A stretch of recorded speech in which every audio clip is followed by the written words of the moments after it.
ఈ వీడియో మీకు నచ్చినట్లయితే ఛానల్ని లైక్ చేసి సబ్స్క్రైబ్ చేసుకోండి. మీలో ఎవరైనా భక్త మార్కండేయ నాటకానికి శివపార్వతుల పాత్రను పోషించే వాళ్ళు ఉన్నారా అని చెప్పి స్టేజ్ మీద నుంచి ఒక అతను మైక్ పట్టుకుని అడుగుతూ ఉంటాడు. ఇక కృష్ణ లేచి సినిమా పాటలకు లేకపోతే సినిమా డైలాగులకు ఎవరైనా ముందుకు వస్తారంటే అందరూ కూడా వస్తారు, కానీ ఈ మార్కండేయ నాటకానికి ఎవరు వస్తారండి, వాళ్ళే చెప్తున్నారులే మీరు అని చెప్పి కృష్ణబాబు చెప్పి కూర్చుండిపోతాడు.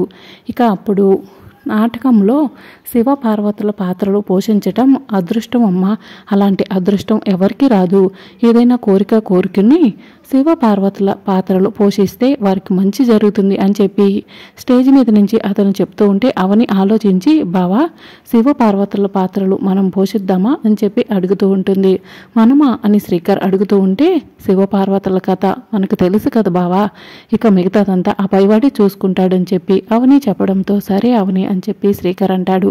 ఇక అవని శ్రీకర్ లేచి నిల్చుని భక్త మార్కండేయ నాటకంలో శివపార్వతుల పాత్రలు మేమిద్దరం పోషిస్తాము అని చెప్పి చెప్తూ ఉంటే అప్పుడే అక్షయ లేచి నిల్చుని నేను మార్కండేయ పాత్ర పోషిస్తాను అని చెప్పి చెప్తూ ఉంటుంది.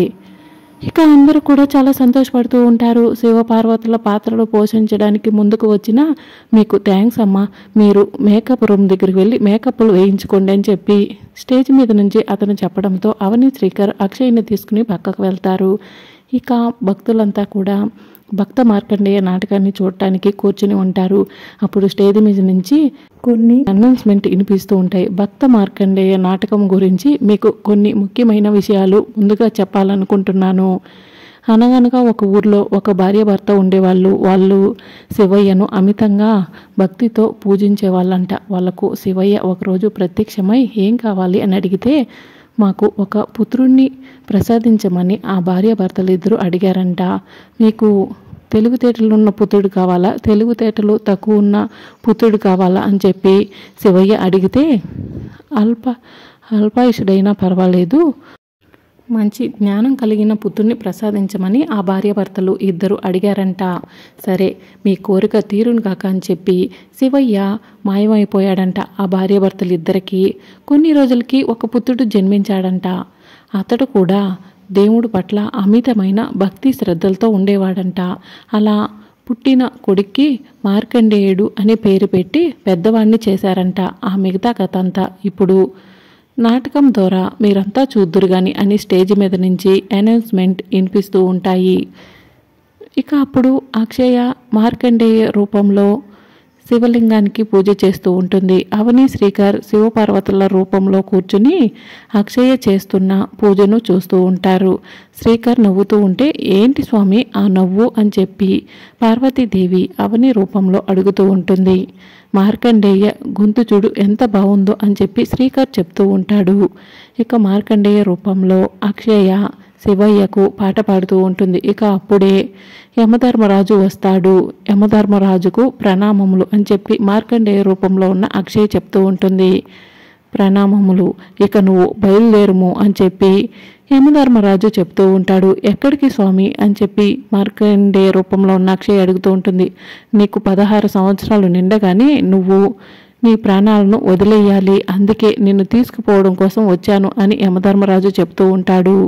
ఇక మార్కండేయ రూపంలో ఉన్న అక్షయ శివలింగాన్ని పట్టుకుని ఏడుస్తూ ఉంటుంది. నువ్వు ఆ శివయ్యను పట్టుకున్నా, బ్రహ్మదేవుణ్ణి పట్టుకున్నా ఈ యమపాసంతో నిన్ను తీసుకుపోవడం ఖాయం అని చెప్పి యమధర్మరాజు మార్కండేయ రూపంలో ఉన్న అక్షయకు చెప్తూ ఉంటే శివపార్వతుల రూపంలో ఉన్న అవని శ్రీకర్లు ఇదంతా దూరం నుంచి చూస్తూ ఉంటారు. ఇక మార్కండేయ రూపంలో ఉన్న అక్షయ శివలింగాన్ని పట్టుకుని చంద్రశేఖర రక్షమాం అని చెప్పి ఏడుస్తూ ఉంటుంది. చెప్పాను కదా మార్కండేయ, నిన్ను ఎవరూ కాపాడలేవరు, ఆఖరికి ఆ బ్రహ్మదేవుడు కూడా అని చెప్పి యమధర్మరాజు చెప్తూ ఉంటాడు. తల్లిదండ్రులను శోభకు గురి చేయొద్దు, తీసుకెళ్లొద్దు, చంద్రశేఖర పాహిమాం అని చెప్పి మార్కండేయ రూపంలో ఉన్న అక్షయ ఏడుస్తూ ఉంటుంది. నిన్ను బుజ్జగిస్తే నువ్వు వచ్చేలా లేవు, నిన్ను ఎలా తీసుకెళ్లాలో నాకు తెలుసు అని యమధర్మరాజు తన దగ్గర ఉన్న యమపాసాన్ని విసిరేస్తాడు. ఇక అప్పుడు మార్కండేయ రూపంలో ఉన్న అక్షయకు యమపాసం చుట్టుకుంటుంది, శివలింగానికి కూడా చుట్టుకుంటుంది. అంటే శివయ్య రూపంలో ఉన్న శ్రీకర్కి కూడా చుట్టుకుంటుంది. ప్లీజ్ యమధర్మరాజా, నన్ను తీసుకెళ్లొద్దు అని మార్కండేయ రూపంలో ఉన్న అక్షయ ఏడుస్తూ ఉంటుంది. మార్కండేయ, వెళ్ళాలి, సమయం ఆసన్నమవుతుంది అని చెప్పి యమధర్మరాజు అంటూ ఉంటాడు. దేవి, నా భక్తుడు చాలా బాధలో ఉన్నాడు, నేను ఇప్పుడు భూలోకానికి వెళ్ళాలి అని చెప్పి పరమేశ్వర రూపంలో ఉన్న శ్రీకర్ అవని రూపంలో ఉన్న పార్వతీదేవికి చెప్తూ ఉంటాడు. అటులనే స్వామి అని చెప్పి అవని రూపంలో ఉన్న పార్వతీదేవి చెప్తుంది. ఇక మార్కండేయ రూపంలో ఉన్న అక్షయ ఏడుస్తూ ఉంటుంది. చంద్రశేఖర పాహిమాం, చంద్రశేఖర రక్షమాం అని చెప్పి ఏడుస్తూ ఉంటే అవని శ్రీకర్లు పార్వతీ పరమేశ్వర రూపంలో మార్కండేయ దగ్గరకు వచ్చి ప్రసన్నమవుతారు. మార్కండేయ అని అవని శ్రీకర్ పార్వతీ పరమేశ్వర రూపంలో అక్షయను పిలవడంతో నా భక్తుని మెచ్చి వచ్చారా స్వామి అని చెప్పి మార్కండేయ రూపంలో ఉన్న అక్షయ అంటూ ఉంటుంది.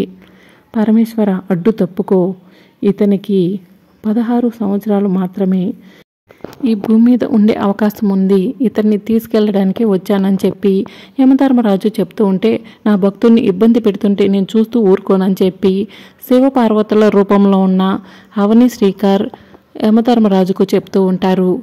ఈ మార్కండేయుని తీసుకెళ్ళక తప్పదు, ఈ మార్కండేయుని తీసుకెళ్ళటం ఆపటం ఆ బ్రహ్మదేవుడి వల్ల కూడా కాదు అని చెప్పి శివుడు రూపంలో ఉన్న శ్రీకర్కి యమధర్మరాజు చెప్తూ ఉంటే నా మాటని ధిక్కరిస్తావా అని చెప్పి శివుడు రూపంలో ఉన్న శ్రీకర్ కోపంతో నాట్యం చేసి యమధర్మరాజుని కాలుతో తంతాడు. ఇక దాంతో యమధర్మరాజు అక్కడికక్కడే కుప్పకూలి చనిపోతాడు.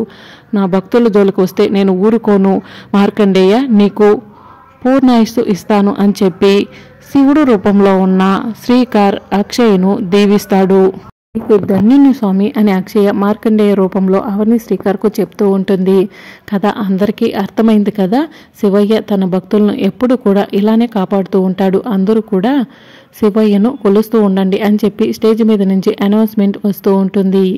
అవని శ్రీకర్ అక్షయ అలా భక్త మార్కండేయ నాటకాన్ని ప్రదర్శిస్తూ ఉంటే ప్రసాదరు వేదవతి సంతోషపడుతూ ఉంటారు.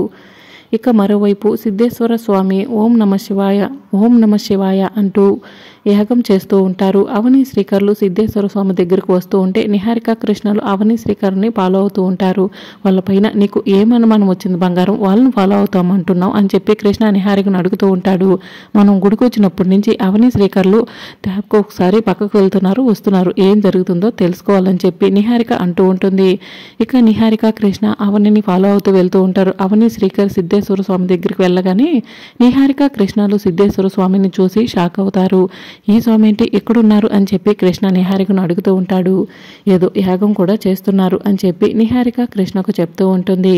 ఈ యాగ ఫలితం వల్ల బిడ్డ మనకు దొరికితే ఇక ఈరోజు మనం ఎప్పటికీ మరిచిపోవద్దు బావా అని చెప్పి అవని చెప్తూ ఉంటుంది. ఆ మాటలను నిహారిక కృష్ణ దూరం నుంచి వింటూ ఉంటారు. ఈ శివరాత్రి మనకి మర్చిపోని శివరాత్రి అవుతుంది, బిడ్డ గురించి తెలిస్తే అని చెప్పి శ్రీకర్ అంటూ ఉంటాడు. బావా, బిడ్డ గురించి తెలియగానే వెంటనే బిడ్డ దగ్గరికి వెళ్ళి బిడ్డను తీసుకుని వచ్చి అత్తయ్యకి ఇద్దాము అని చెప్పి అవని శ్రీకర్కు చెప్తూ ఉంటుంది. ఈ మాటలను విన్న నిహారిక కృష్ణ షాక్ అయి పక్కకు వెళ్ళి అమ్మో మనకు తెలియకుండా ఇంత చేస్తున్నారు వీళ్ళు అని చెప్పి అనుకుంటూ ఉంటారు. వీళ్ళు యాగం చేస్తే మాత్రం వాళ్ళ బిడ్డ ఎక్కడుందో వాళ్ళకి తెలుస్తుందా ఏంటి బంగారం అని కృష్ణ అంటూ ఉంటాడు. ఆ రోజు సంక్రాంతి పండుగ రోజు ఎదురుగా ఉన్న అక్షయ్ని సిద్ధేశ్వర స్వామి గుర్తుపట్టలేకపోయారు అని కృష్ణ అంటూ ఉంటే యాగాలకు బాగా మహిమలు ఉంటాయి, ఈ యాగం వల్ల అవని బిడ్డెవరో అవనికి తెలిసిపోవచ్చు అని నిహారిక కృష్ణకు చెప్తూ ఉంటే అయితే మనం ఇప్పుడే ఏదో ఒక నిర్ణయం తీసుకోవాలని కృష్ణ చెప్తూ ఉంటాడు. ఇక మరోవైపు అక్షయ గుడి చుట్టూ ప్రదక్షిణలు చేస్తూ ఉంటుంది. ఇక శౌర్య దూరం నుంచి చూస్తూ ఉంటుంది. శౌర్య పక్కన శౌర్య ఫ్రెండ్ కూడా ఉంటుంది. అక్షయ్ గుడికి వచ్చినప్పటి నుంచి దేవుడికి పూజలు చేస్తూ ప్రదక్షిణలు చేస్తుంది. మనకంటే అక్షయ చాలా గ్రేటు. మా అమ్మ నాన్నలు కూడా చెప్పారు, దేవుణ్ణి ఎంత ఎక్కువగా పూజిస్తే దేవుడు అంత మంచి జరిపిస్తాడంట.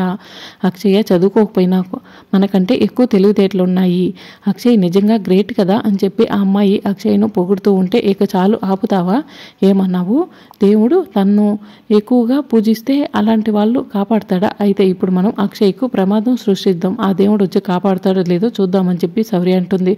వద్దు శౌర్య, అలా చేయకూడదు, అక్షయ్ ఏదైనా ప్రమాదంలో పడితే ఎలా అని చెప్పి శౌర్య ఫ్రెండ్ అంటూ ఉంటే ఏది ఏమైనా అవనవు, ఈరోజు అక్షయ్కు నేను ప్రమాదం సృష్టిస్తాను, ఆ దేవుడు వచ్చి కాపాడుతాడో లేదో చూస్తానని శౌర్య నిప్పు తీసుకెళ్ళి అక్షయ్ చూడకుండా అక్షయ్ లంగాకు అంటిస్తుంది. అక్షయ్ లంగా అంతా కాలిపోతూ ఉంటే అమ్మ నిప్పు మంట మంట అని చెప్పి అక్షయ్ ఏడుస్తూ ఉంటే అందరూ కూడా పరిగెత్తుకుంటూ అక్షయ్ దగ్గరికి వెళ్ళి మంటలు ఆర్పే ప్రయత్నం చేస్తూ ఉంటారు. ఇదంతా కూడా శౌర్య దూరం నుంచి చూస్తూ ఉంటుంది. ఇక అవని శ్రీకర్ అక్షయ్ నుంచి దూరంగా పరిగెత్తుకుంటూ వెళ్ళి శ్రీకర్ ఒక క్లాత్ తీసుకొచ్చి అక్షయ్కు చుట్టేస్తాడు. ఇక అప్పుడే అవని కూడా బిందెతో నీళ్ళు తీసుకొచ్చి అక్షయ్ మీద పోసేస్తుంది. ఇక దాంతో మంటలన్నీ కూడా ఆరిపోతాయి. వికాస్ కల్పన దూరం నుంచి అలానే చూస్తూ ఉంటారు. ఇక మంటలన్నీ ఆరిపోగానే అవని శ్రీకర్ అక్షయ్ను దగ్గరకు తీసుకుని హగ్ చేసుకుంటారు. మరి రాబోయే ఎపిసోడ్లో ఏం జరుగుతుందో తెలుసుకోవాలనుకుంటున్నారా? అయితే ఛానల్ని సబ్స్క్రైబ్ చేసుకోండి.